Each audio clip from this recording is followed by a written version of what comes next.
Okay, let's get started with setting up your account and your profile. If you're new to the platform, you'll need to register a new account. You'll need your driver's license, email, and phone number. The email you will use will be the primary communication method for use with Turo support for questions, reimbursements, and claims.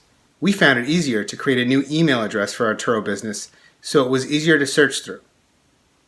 Your phone number will be your primary communication method for your customers as well, so be sure that it's a mobile phone so you can communicate as you need. Alright, let's talk about what to include in your profile. It's important that your profile is detailed about yourself. Talk about your interests, your background, your work, a few personal details including your passions and hobbies.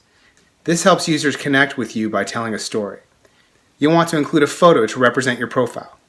If you're trying to connect with families or professionals, make sure the photo reflects the type of customer you are trying to reach. This helps customers feel at ease who they are renting from and who they expect to communicate with.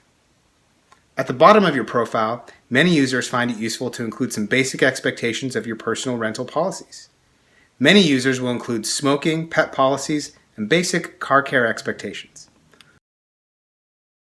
Before moving on to the next section, click here to set up your Turo account.